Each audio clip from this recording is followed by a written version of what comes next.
Welcome to the Success Ascent. My name is Pat Mancuso, and I'm the creator and host of our show. Today we interview Jim Fischetti. Now, Jim is an entrepreneur, a coach, a consultant. He is a husband, father, and grandfather, and an author of 2 books, including the most recent title, Vision to Results, Leadership in Action. I really enjoyed what Jim brought to the table today on insight of being a great leader, having a big vision, and bringing everyone into the organization. However, what I most enjoyed was his line that said, there's a Jimmy Buffett line for everything. I know you're going to enjoy Jim's conversation with us today, so on to the ascent. Welcome to the Success Ascent. My name is Pat Mancuso, and I'm the creator and host of our podcast. And I am excited that you are here with us today, and I'm really excited to welcome Jim Fischetti. Now, I'm going to tell you a little bit about Jim in a second, and yet I just want you to know that Jim and I have traveled a very similar path for a long, long time. In fact, we were reminiscing before we started who was on that path for the longest. And yet I've watched Jim and I've watched his career, and he's done some amazing things as part of the organization I've been a part of for a long, long time. And now he's out impacting the world in business and in books. So I want to do a little intro first. So after building a successful real estate career, Jim found himself wanting to do more. I'm shocked that is the case. Good wasn't really good enough. He's owned multiple real estate firms and built teams of successful, driven sales professionals. It is through that excitement and satisfaction that he found from helping people become their best version of themselves and creating thriving organizations that Jim went on to become and is a national speaker, author, coach, and consultant. He's written 2 books, one of which we're going to talk about a little bit today, called the Vision to Results, Leadership in Action. And he's also written a book, Winning with Words. The Vision to Results was one of Forbes' 2019 best business books. Jim, welcome to the show. I'm excited you're here today. Pat, it's exciting to be here. It's great to catch up with you. And, you were one of those people that it poured into me when I was starting with that organization. So I'm grateful to be here with you today. Well, I appreciate that, Jim. So I always kid when I have folks on and I say, okay, so I read the intro to Jim. Tell us about the real Jim. So the real Jim is somebody who is really thrilled to be married to the love of my life, Jill. She and I have been married for 35 years, be 36 this December. We have 2 wonderful kids. We're blessed with 3 grandchildren. I probably am most successful in my role as granddad. But I'm really a person who generally wants to see people get better, impact people. And then the other thing is I'm a huge Jimmy Buffett fan. And there's a Jimmy Buffett line for everything. And my secret crush is probably on Jimmy Buffett. And, so if anybody can make a connection so I can meet him, that'd be awesome. Oh, I love it. I love it. How many of his locations have you been to? Oh, so I've been to quite a few of his locations. I have been to probably 50 shows in my lifetime. And my daughter and I danced to a Jimmy Buffett song at her wedding. So, I do have on my bucket list to meet Jimmy Buffett, and I'd love to write a business book based on Jimmy Buffett. So anybody who's listening or watching or watches, if you've got a connection to Jimmy Buffett, Jim's only one person away from meeting Jimmy. So that's the goal for our show today. I love that. I love that. So Jim, you're an entrepreneur. You've been a business owner. You've coached. You've mentored. Let's talk a little bit about that success journey. First, what brought you to real estate? I mean, that's kind of where your roots started, right? And so what brought you to real estate? So, in the 80s when I started in real estate, it was one of the few things that a young guy, I was 21 years old when I got started, that had an uncapped earning potential and the ability to really be self-employed and a business owner. And so that was it. Not that we had business the way real estate does today, but there was an economic opportunity, and real estate. I've always said you can make a good living selling real estate. You can create wealth investing in real estate. So I knew the power of investing in real estate, and so it was just a good sale. So I was attracted to the sales and the commission income. And so you've been in real estate for how long? 36 years. So you definitely started in real estate before I did. That's awesome. I love that. I love that. So in your travels, you've obviously led large organizations. You've moved organizations from, I think we were talking earlier and I read, $4 billion to $13 billion in revenue. And so talk about, as a leader, what that looked like. What did that take in that journey of success? So if you kind of go back to that the real estate agent portion, I describe it this way, and that is the transition for most real estate agents when they go from an individual agent to building some type of team or business sales organization. I liken that when I went from high school to college, it was a huge learning curve. When I went from undergrad to master's, it was not quite as difficult. And so that first moment you go from working for yourself to building an organization, that's a huge learning curve. And what got you to be able to do that isn't necessarily the skill set that's going to help you lead an organization, attract talent, develop talent, take care of talent, keep them. So that portion, that mindset change, my wake-up call was actually, and I still remember, I remember I'm a Jimmy Buffett guy, so of course I had a convertible, and my wife and I are driving in a convertible, and we're going down the road, and she said to me, she said, Jimmy, when you leave a really big hole. And she did not mean that as a compliment. And that's when I realized that as a leader and if you're running an organization, the results have got to be through your people. And if it's based on your energy, your charisma, your motion, then you're not really building a business. You're not really building an organization. And so that was a pivotal kind of moment in my career. So let's stay there, because I think that's a great point I want to delve into. So how did you fix that? So here's what I perceive, and then you tell me how you fix it. I mean, you're a strong leader. You're a highly successful, driven person. You inspire others. You lead. I mean, you've done it. I've watched you do it a number of times over the year. So it's kind of natural to create the hole, right? Because there's no gym behind you. So how did you fix that moving forward once you had that aha? So first, and by the way, any married guys that are listening, or if your wife says something to you, please pay attention.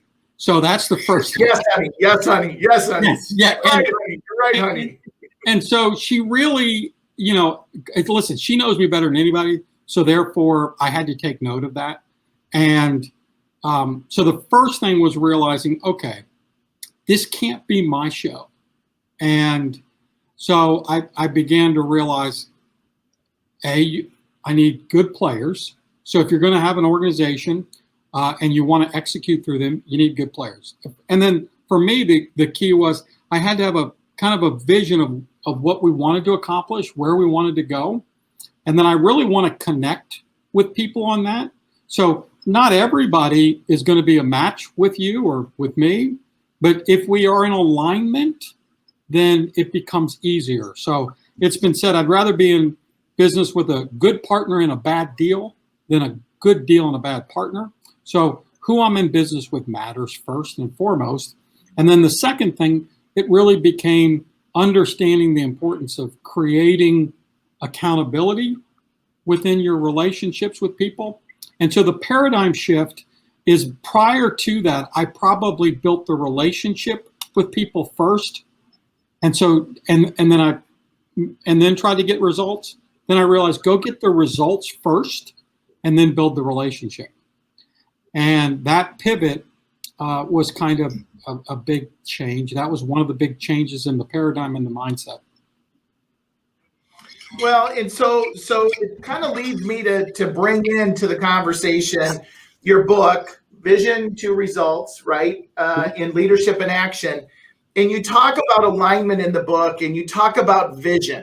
And that's really, as I took it away from the book, that was a big piece. So talk about that. Like, business owners always have their vision. Right. The challenge is for organizations, for other people in the organization to live that vision. And you actually shared a story in there about Nordstrom's, which I love that story. And yet, how do you instill that vision into the person who's representing you out in the field, or maybe representing you on a retail location? How do you do that? So, I'll share another story with another company. And so I think you hire to your culture and to your, so, the first thing, there has to be alignment there. And so most of us are familiar with Southwest Airlines.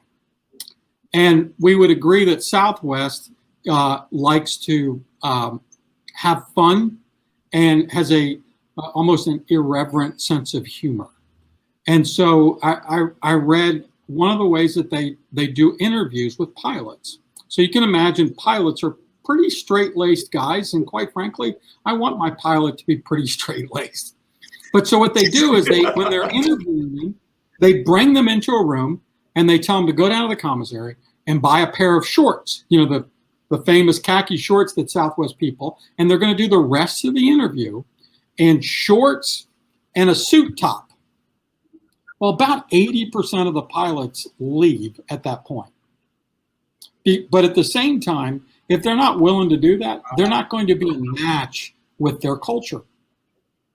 So that it's one of the mechanisms that they, in order to make sure you're in alignment, that's the key.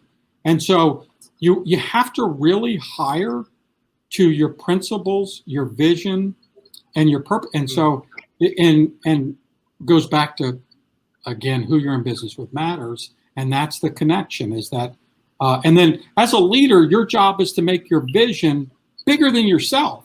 And that, quite frankly, if I have a kind of a small vision, then, I'm really not going to attract anybody, because they figure, hey, Jim can go do that himself.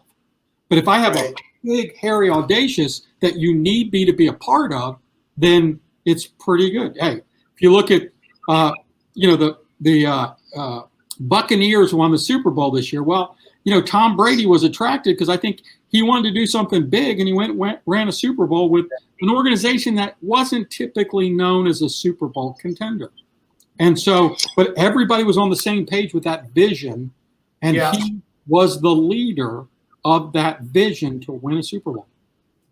And would you, if you look at that, just that example, would you say that he also looked at that as a challenge, and he wanted the next level challenge, because the challenge that he had in New England maybe wasn't challenging for him anymore? Well, so if somebody reads my book, I actually talked about him and Belichick and even Kraft, because the three of them were really in alignment on, and even Tom would take some discounts in order to make sure that they had additional talent. So I think there was a part of him, of his commitment to success, his commitment to individual accountability. Accountability starts with yourself. And so I think he was drawn to the challenge. And I think there was the guy still plays with a chip on his shoulder, and most people would argue that he's the GOAT. And so I don't know, if the friction between him and Belichick is real, but he certainly used that as a motivational factor.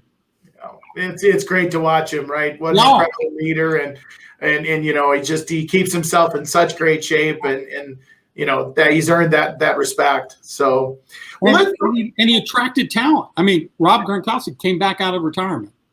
Yeah. I mean, a great story is, Antonio Brown, when they signed him, okay, do you know where he stayed? Was it Brady's place? It was Brady's house. Yeah. He wanted to make sure he kept an eye on him at first. and getting Absolutely.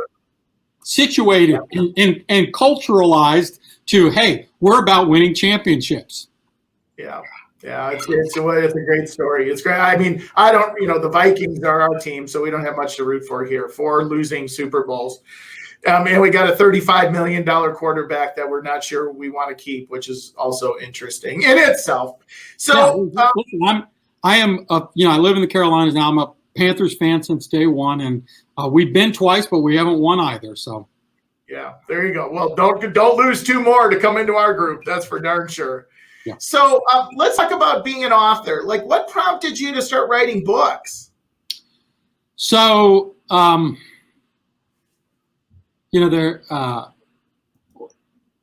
first thing was realizing it's a way to convey a message that has some legacy. I believe in creating a legacy and impacting people. And it was a medium that I'm sure there are a lot of teachers that are rolling over in their graves that I wrote a book. And it wasn't a medium that I really thought that I could excel at, but I knew the permanency of that.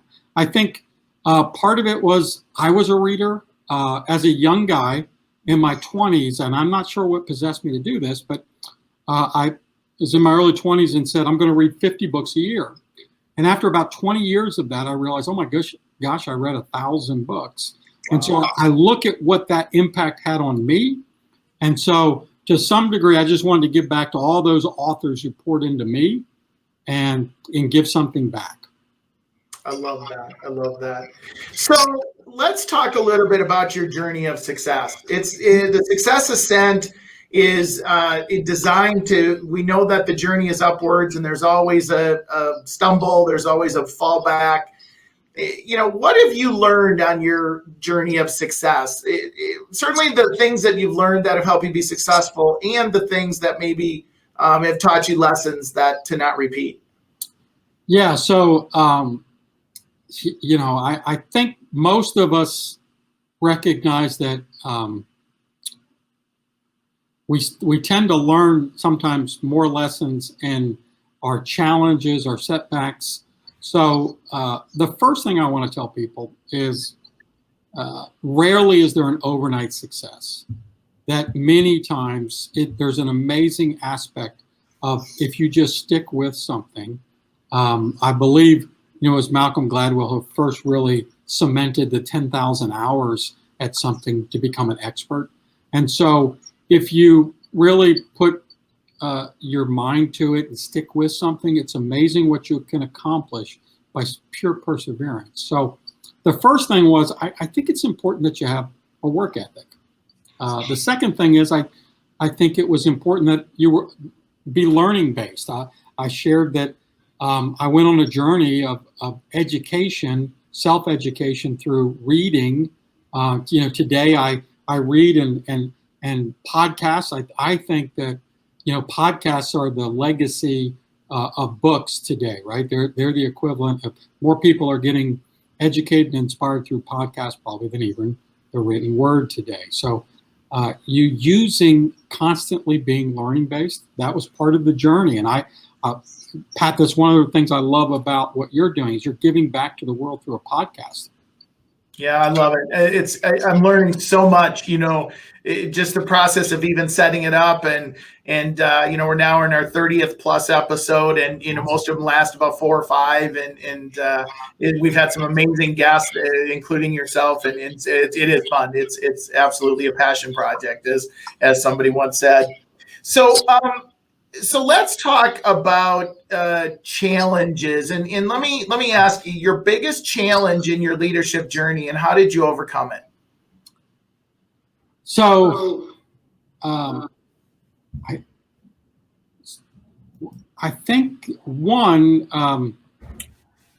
a huge challenge was when I was a regional director for Keller Williams, and the sense that it was so large of a task. If I didn't execute through others, it couldn't get done. So it was a blessing and a curse, right? So it's a lot of work, but the blessing was there was no way I could actually do it.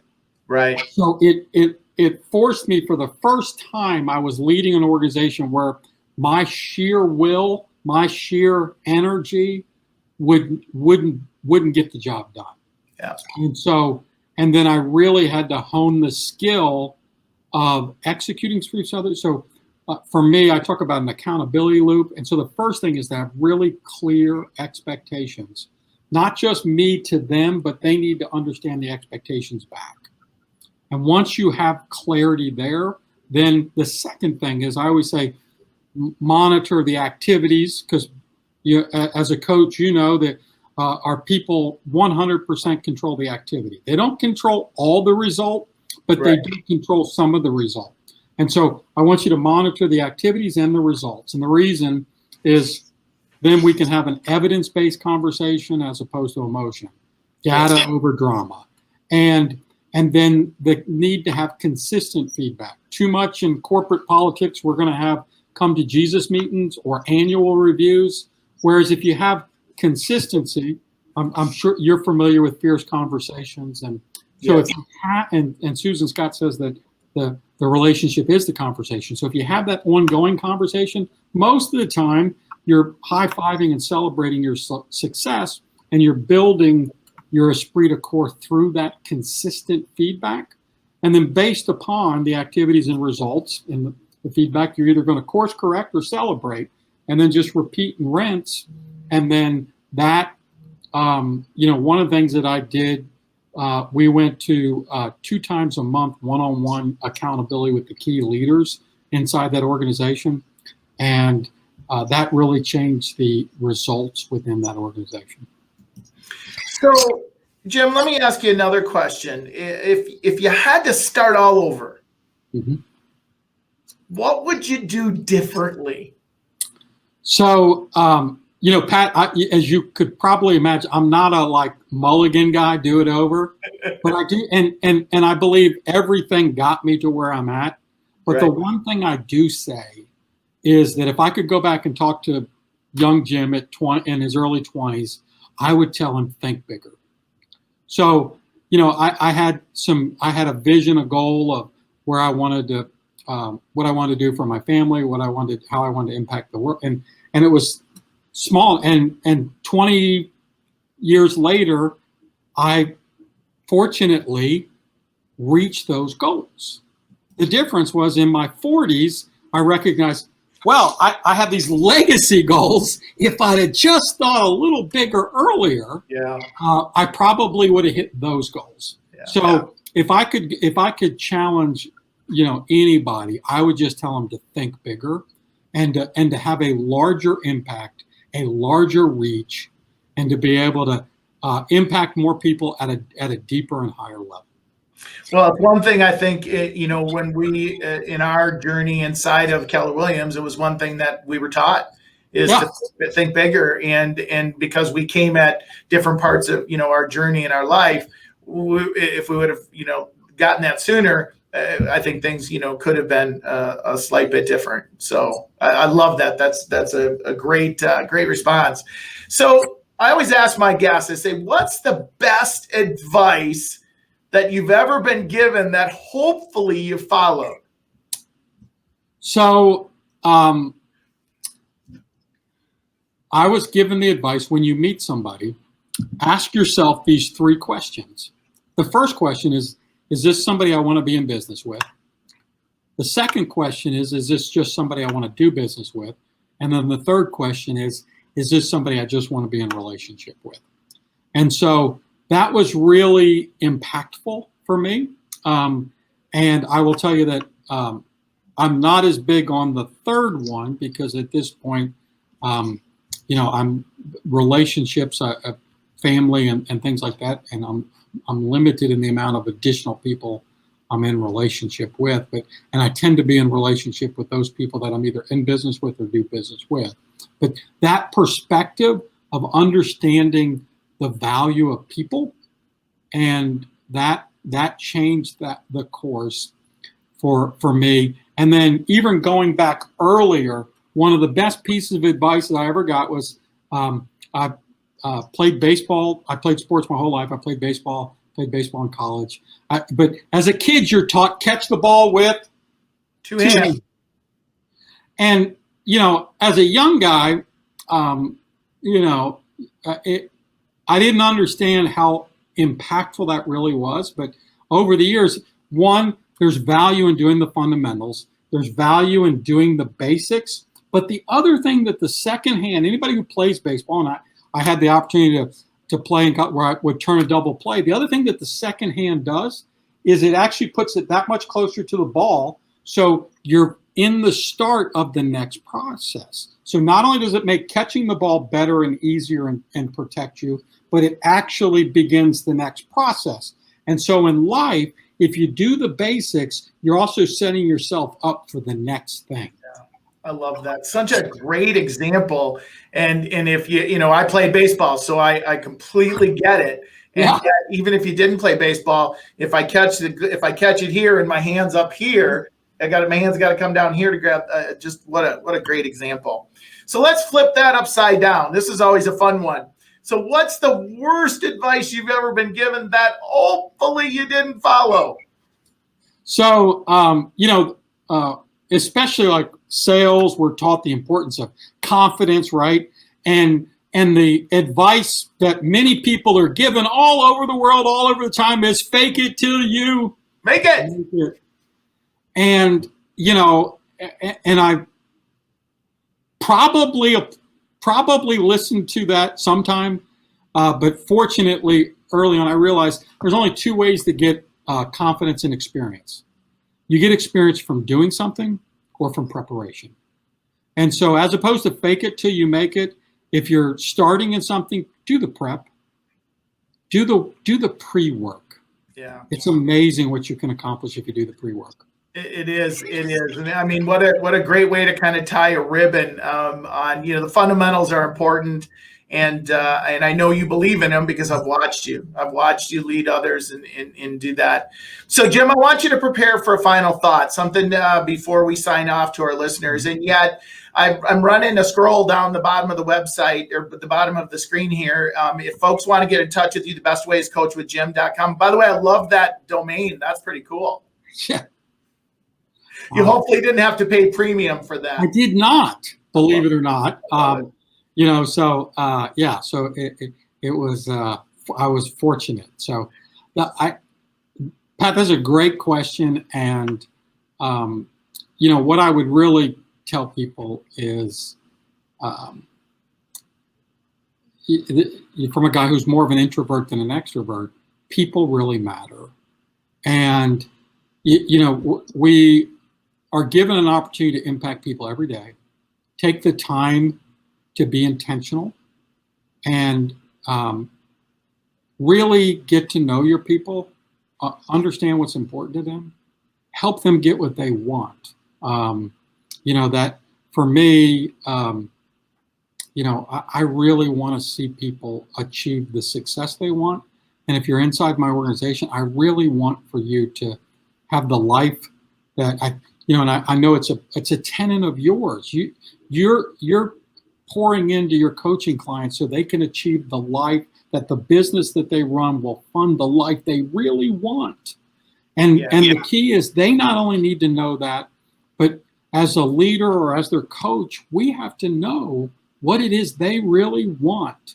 So, and if you don't care about people, then you don't care about your organization, because the reality is, I spent many years living in the wonderful town of Raleigh, North Carolina. And there's an organization there called SAS, and it's located just outside of Raleigh in Cary. And years ago, 60 Minutes did a special on SAS. So, and probably close to 30 years ago, when it was unheard of, they were the company that was doing all these things for their employees. They had a concert pianist, tablecloth linens for lunchroom. The owner of the founder is a guy by the name of Jim Goodnight. He literally built his house in the middle of the campus, and he gave everybody the passcode in case they wanted to ride their bike, run in nature on his property. He built a golf course community and gave lots at a discount price for his people. He built a school, a charter school for his people. And I remember the interviewer on 60 Minutes said, why do you do all this for your people? And he said, 95% of my assets leave at 5 o'clock. It's my job to make sure they come back. Wow. Wow. What a great story. And I had never heard that before. And oh my gosh. Yeah, it just kind of hits you, doesn't it? And it's tougher. It's one of my mentors passed away several years ago, and he was a fraternity brother with Jim Goodnight. So I had the opportunity to have a little closer insight. But that, I mean, that to me is, if we took that perspective, even if we didn't do it to the same level he's doing it, right, it would be very impactful. Yeah, absolutely. Well, Jim, first of all, as I kind of tie the ribbon on this, I just want to thank you so much for your time. I love the book. If you don't have a copy yet, please go grab a copy of it. Also, Winning with Words, they can find them at Amazon, I believe. We'll have a link on our show site at thesuccessascent.com. Ladies and gentlemen, please subscribe, share, like the YouTube video once we post it. And we appreciate your time today listening. And Jim, thanks again. We so appreciate you. And it's just exciting to see what you're doing and the impact that you're having. So thanks so much for taking the time today. Thank you, Pat. Take care. If you've not yet subscribed, please go to your favorite podcast source and subscribe to The Success Ascent, or simply go to www.thesuccessascent, and that's ASCENT.com, thesuccessascent.com. Thanks so much for joining us today. We look forward to catching you on the next ascent.